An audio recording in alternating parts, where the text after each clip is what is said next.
प्यारे दोस्तों नमस्कार, मैं संदीप स्वागत करता हूं आपका करियर प्लैनेट की ऑनलाइन क्लासेस में। इस क्लास में हम पोस्ट डेटेड वाउचर एंट्रीज को डिस्कस करेंगे। ऐसी एंट्रीज, ऐसे ट्रांजैक्शंस जो फ्यूचर डेट के होते हैं लेकिन उन्हें हमें करंट डेट में पोस्ट करना होता है। इसका सबसे अच्छा एग्जाम्पल है पोस्ट डेटेड चेक्स, जिन्हें पीडीसी भी कहा जाता है। A post dated cheque PDC is one that the recipient can encash on a future date.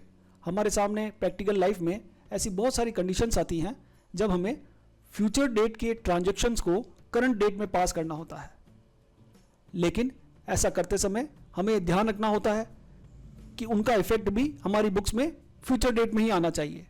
हालांकि वो ट्रांजैक्शन हम करंट डेट में पास करते हैं लेकिन उनका इफेक्ट हमें फ्यूचर डेट पर ही शो होना चाहिए। आइए एक प्रैक्टिकल एग्जाम्पल से इसे समझने का प्रयास करते हैं। जैसे हमने हमारी कंपनी में एक लोन ले रखा है। बैलेंस शीट में आप देखेंगे यहाँ हमने 1 लाख रुपए का लोन ले रखा है बजाज फाइनेंस से। ये लोन हमने लिया है जुलाई में और अब हम इस लोन का रीपेमेंट करना चाहते हैं। और कंपनी ने इस लोन अमाउंट को रीपेमेंट के लिए कंडीशन दी है जिसमें हमें उन्हें डाउन पेमेंट के रूप में नेक्स्ट मंथ के चेक्स इशू करने हैं। मीन्स जुलाई में हमने लोन लिया है तो अगस्त, सितंबर, अक्टूबर, इस तरह से नेक्स्ट मंथ के चेक हमें उन्हें अभी इशू करने हैं। तो इस सिचुएशन में यदि हम पोस्ट डेटेड के कॉन्सेप्ट को एक बार साइड में रखें और डायरेक्टली अगर एंट्रीज को पोस्ट करें तो वो किस तरह से होंगी और उनका क्या इफेक्ट आएगा, पहले वो समझ लेते हैं ताकि आपको पोस्ट डेटेड का कॉन्सेप्ट एकदम क्लियर हो जाए।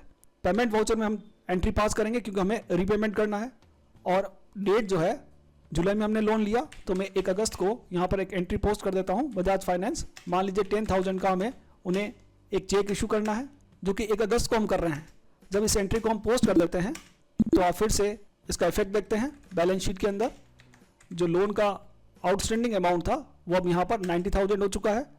1 लाख में से 10,000 का रीपेमेंट कर चुके हैं और हमारा जो बैंक अकाउंट है उसका बैलेंस भी मैं आपको दिखा देता हूँ। बैंक अकाउंट, बैंक में पीएनबी बैंक से हमने इनको पेमेंट किया था जिसका ओपनिंग बैलेंस था 1 लाख रुपीज़ और उसमें से 10,000 रुपये यहाँ से लेस हो गए हैं। अब यहाँ पर बैंक का जो बैलेंस है वो 90,000 आपको शो हो रहा है। नीचे भी आपको टोटल 90,000 क्लोजिंग बैलेंस दिखाई दे रहा है।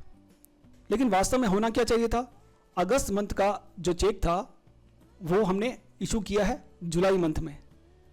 तो हमारे सिस्टम में जैसे हमने एंट्री पोस्ट की पार्टी के अकाउंट पे भी मीन्स आउटस्टैंडिंग लोन पर भी उसका इफेक्ट आया और बैंक बैलेंस में भी उसका इफेक्ट यहाँ पर हमें शो होने लगा। पर वास्तव में होना क्या चाहिए था, इस ट्रांजेक्शन का इफेक्ट 1 अगस्त को ही हमारी बुक्स में शो होना चाहिए था। भले हम एंट्री पोस्ट कर लें लेकिन उसका इफेक्ट यहाँ पर हमें दिखाई नहीं देना चाहिए। इसीलिए हम यूज़ करते हैं पोस्ट डेटेड वाउचर एंट्रीज का या पोस्ट डेटेड चेक्स का। आइए उस ट्रांजैक्शन को एक बार पोस्ट करके देख लेते हैं। जिस मंथ में आपको पोस्ट डेटेड चेक इशू करना है तो पेमेंट वाउचर की एंट्री करते समय आपको सिंपल पेमेंट वाउचर में एंट्री पास नहीं करनी है।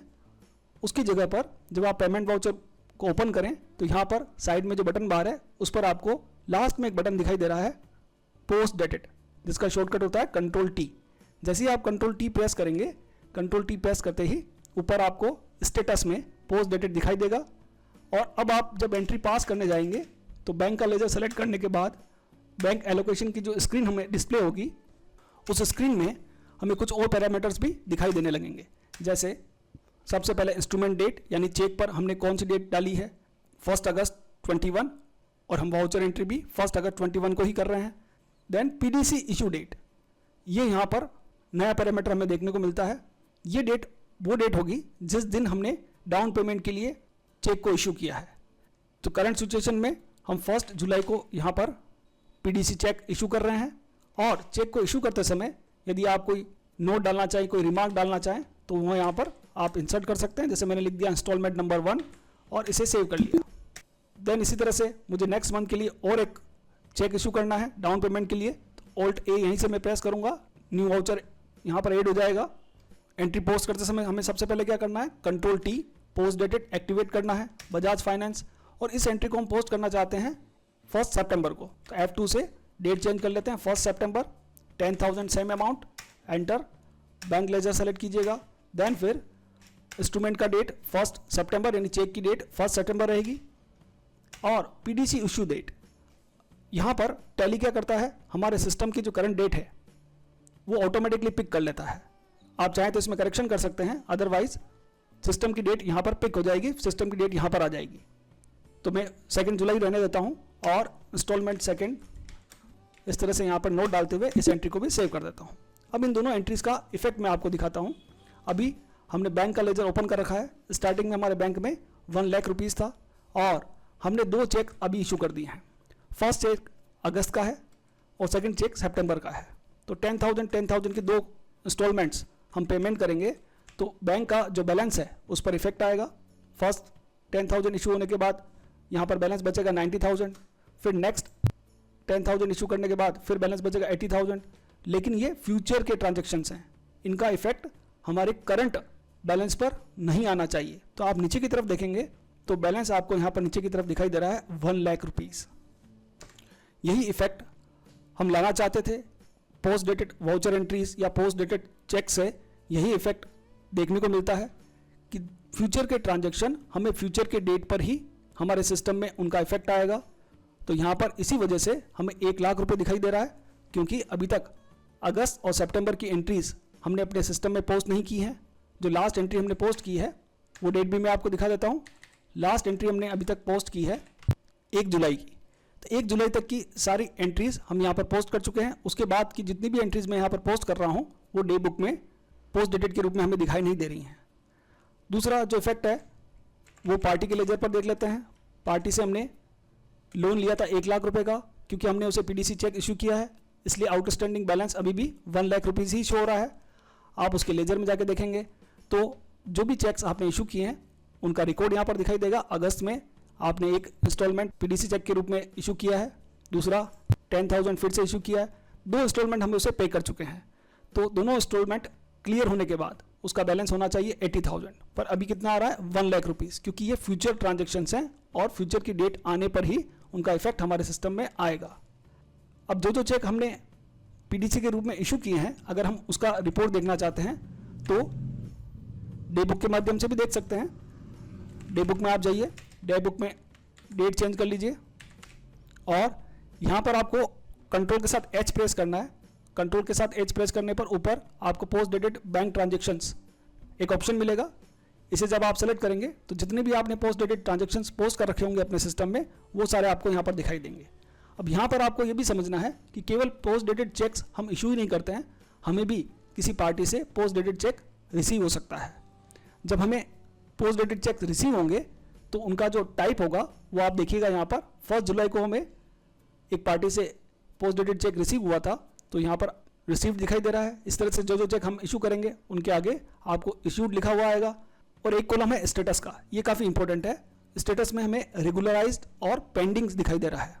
इट मीन्स ऐसे सारे ट्रांजेक्शन्स जिनका इफेक्ट हमारी बुक्स में आ चुका है उनके लिए टैली शो करता है रेगुलराइज्ड, और ऐसे सारे ट्रांजेक्शन जिनका इफेक्ट आना भी हमारी बुक्स में बाकी है उनके लिए शो होगा पेंडिंग। केवल आप पेंडिंग ट्रांजेक्शन ही देखना चाहते हैं तो आपको F8 प्रेस करना है, केवल पेंडिंग ट्रांजेक्शन ही दिखाई देंगे। तो एक जगह तो मैंने आपको बताया डे बुक के माध्यम से आप पोस्ट डेटेड ट्रांजेक्शन्स को देख सकते हैं। दूसरा बैंकिंग जो फीचर है यूटिलिटीज सेक्शन में बैंकिंग, इसमें आप जाएंगे तो पोस्ट डेटेड समरी, यहाँ से आपको मंथली समरी देखने को मिलेगी। सबसे पहले आपको अपना बैंक सेलेक्ट करना है, देन जिस मंथ में आपने पोस्ट डेटेड चेक रिसीव किए हैं या पोस्ट डेटेड चेक इशू किए हैं उनकी सारी समरी आपको यहाँ पर देखने को मिलेंगी। आप मंथ सेलेक्ट कर लीजिए, एंटर प्रेस कीजिए, यहाँ पर आपको सारे ट्रांजेक्शन देखने को मिल जाएंगे। इसी तरह से एक और जगह है जहाँ से हम पोस्ट डेटेड ट्रांजेक्शन्स को एक्सेस कर सकते हैं। आपको गेटवे ऑफ टैली में से डिस्प्ले में जाना है, डिस्प्ले में आपको एक्सेप्शन रिपोर्ट्स में जाना है।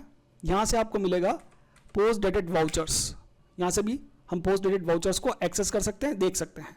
पीडीसी चेक्स केवल हमें इशू ही नहीं करने होते हैं, कई बार पीडीसी चेक्स हमें भी रिसीव होते हैं। जैसे मैं एक ट्रांजेक्शन आपको पोस्ट करके दिखाता हूँ। जब पीडीसी चेक आपको रिसीव होगा तो आपको अपने रिसिप्ट वाउचर के अंदर एंट्री पास करनी होगी, लेकिन कंट्रोल T प्रेस करने के बाद ऊपर स्टेटस चेंज हो जाएगा पोस्ट डेटेड। ये हम एंट्री पास कर रहे हैं 1 सितंबर को। हमारी एक पार्टी है कमलेश शर्मा, इनसे हमें 50,000 रुपये का चेक मिला है, पीडीसी चेक मिला है, जिसे हम अपने पंजाब नेशनल बैंक अकाउंट में डिपॉजिट करना चाहते हैं। तो यहाँ पर हम इंस्ट्रूमेंट का नंबर जो उनका चेक नंबर है वो यहाँ पर इंसर्ट करेंगे, बैंक का नाम एक्सिस बैंक, और ये चेक हमें रिसीव हो रहा है 2 जुलाई को, लेकिन उस पर इंस्ट्रूमेंट डेट क्या है 1 सितंबर। तो हम एंट्री कब पास कर रहे हैं 1 सितंबर को।